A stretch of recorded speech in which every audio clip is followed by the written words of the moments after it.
So do you guys remember how when I got my Kingdom Rodimus, it was missing all the blast effect tips? It was supposed to come with 3 of these, and it had none. Well, I contacted the Big Bad Toy Store where I bought the figure, and I asked them if they could send me some replacements. They responded with, "Unfortunately, we don't have any replacements to send you. So we're sending you an entirely new copy of the figure. Don't send the one you have back." Okay, so I have 2 of these now, and I'm going to give the new one away. It's currently the 22nd of September, and the contest for this will be concluded tomorrow at 12 p.m. Pacific Standard Time. I only tell you all right now because every time I do a giveaway, people contact me trying to enter, even months later. So just know that if it's not the 22nd or 23rd of September 2021, then the contest has concluded. I will tell you how to enter sometime later in the video, just to make sure people watch the whole thing. Also, I'm going to be keeping 2 of the 3 blast effects. Anyways, on to the subject matter of the review. So, a week and a half ago, I reviewed Siege Optimus Prime, because people are always asking me why I love that thing so much. Then because I reviewed that and slagged off the Earthrise Optimus during it, a bunch of people asked me why I don't like that figure, even though I admit it's good. So, I made my next video on that, and as a result of covering 2 Optimuses in a row, a lot of people thought I was doing a week of Optimus Primes. That was not my intention, it was just that one review led to another because of all your requests. And because people assumed that I was doing a week of Optimus Primes, people started theorizing and requesting that my next review be on the Studio Series Bumblebee Optimus Prime. And while I had the rest of the week already planned, it sure as hell could be the first review of this week. Also, I wanted to apologize for being stupid. One of the earliest What's the Bests I ever did was What's the Best Studio Series figure and also Nitro Zeus. That also Nitro Zeus thing was kind of key, as I still get comments to this very day that Nitro Zeus wasn't a Studio Series figure. I am aware. That's why I said, also Nitro Zeus. Anyways, that video wasn't so much a What's the Best Studio Series figure, but more a What's the Best Bumblebee movie figure. And yet, this figure didn't feature in that video despite the fact that you all knew I had it since it already showed up in What's the Best Optimus Prime before the Bumblebee one ever came out. The answer as to why this wasn't in there is a very simple and obvious one. I am a moron, and I forgot I had it because it was in a dark corner of my shelf. I even knew there was something wrong the whole video through. I was like, there's something I'm missing, but what could it be? It's really sad I forgot about it since it would have taken the top spot in that video. Yes, the figure that should have taken first place didn't show up in the video at all because I'm an idiot. Sorry about that, and it taking me this long to drop this correction.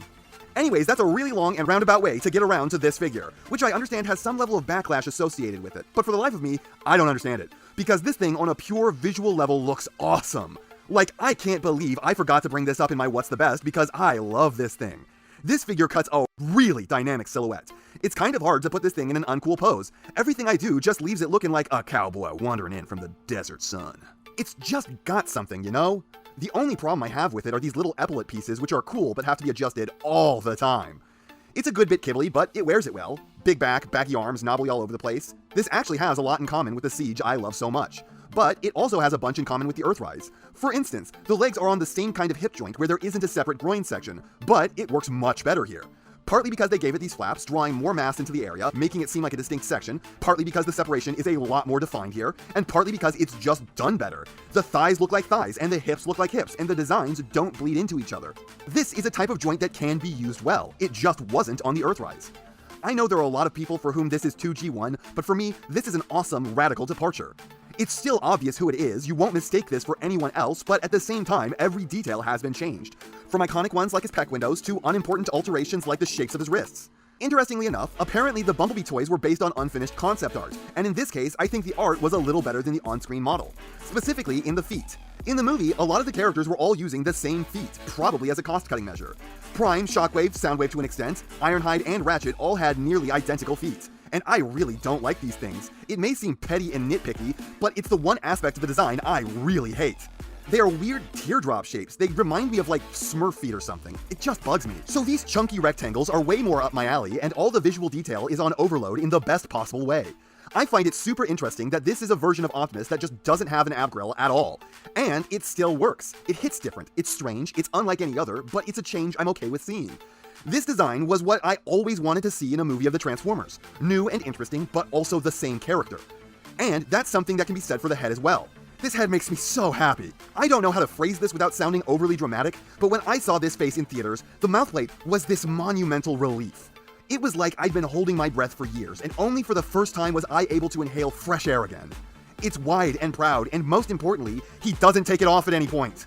The old movie's head was almost always ashamed of the fact that Optimus had a faceplate. He'd spent 99% of the movie not wearing it, and when it was on, it was this thin V-shaped thing like he was wearing a thong on his face. It felt like it desperately wanted to not be Optimus. So seeing this mask on screen so broad and full meant a lot to me. Probably more than it should have, but for the first time, it felt like the thing that I love. And there are people who are going to say it's just the old head, and maybe there's some level of truth to that, but it's also disingenuous. This is that head, but made real and run through the heavy detail filter the movies were so fond of. It just wasn't allowed to overwhelm the design. And that's how I can describe the look of this whole thing. The original design, run through the movie filter, but it wasn't dominated by it. It's been heavily altered, with tons of the movie aesthetic added in. And if you can't see that, it's because you want to not. Though I do get why you don't want to see it, because G1ers are awful, and they very readily make an enemy of the rest of the fanbase by constantly acting superior, getting their way, and shit-talking what everyone else in the fandom likes if it's not G1. I understand that it might feel like something of a betrayal for them to have taken your thing and given it back to the G1ers. But this is still your thing if you don't reject it for now appealing to the most obnoxious fans in the fandom.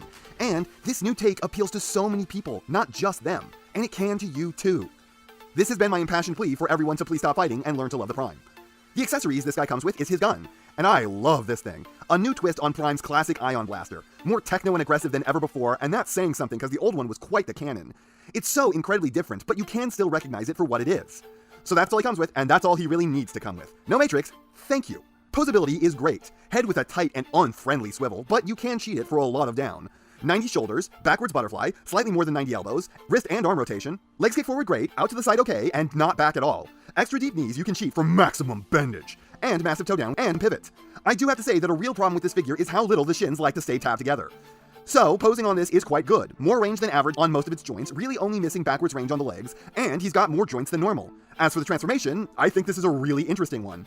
It's a bit panel heavy, and the robot head loves popping off, especially going into robot mode. It's probably my biggest flaw with the whole figure. This really should have been pinned on. But it's complex enough to be interesting and unique, while not so much it gets frustrating. And it carries that always enjoyable Prime flavor that his figures have had since 1984. This is a really good transformation that's in the upper ends of complexity for a Voyager. So, before I get into the alt mode and final thoughts, it's time for me to tell you how to enter that contest for a chance to win yourselves a Commander Class Rodimus. All you need to do is to comment on the video with the phrase, "not a Commander Class." You can comment that by itself, or weave it into a comment you make, but do not get creative with the order or spelling of those words. I word search that phrase to log who's entering the contest. So, while I do my best to manually review all the comments, if the words are wrong, the computer won't detect them and I might miss your entry. Contest closes tomorrow at 12 p.m. Pacific Standard Time. Remember, that's not a Commander Class.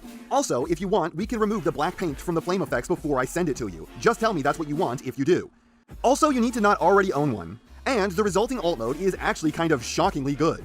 Weirdly enough, this is like loads more accurate to a real-life semi than even any Masterpiece Optimus on the market. I am astonished by all the details they get right on this thing. Like, this is probably an accident, but they for once got the fact that the entire back half should be skeletonized right.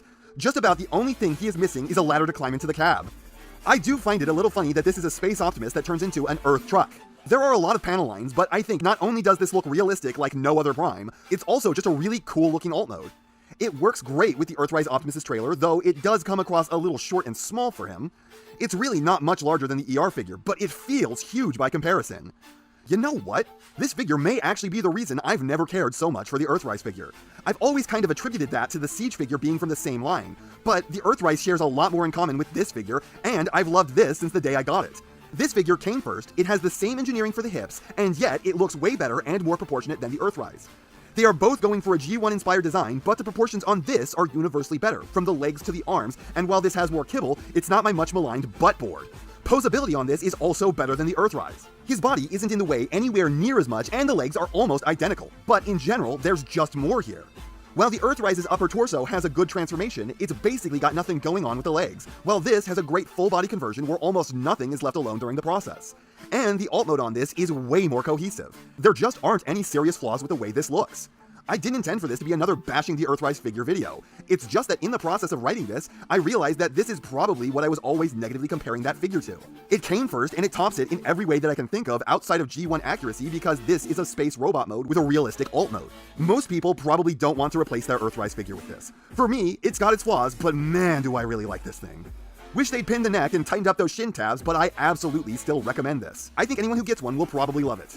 I know there are a few people who wanted me to really lay into this thing. Sorry if this disappoints.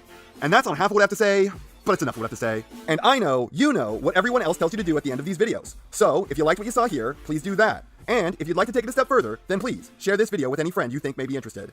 I hope you all enjoyed listening to me waste your time.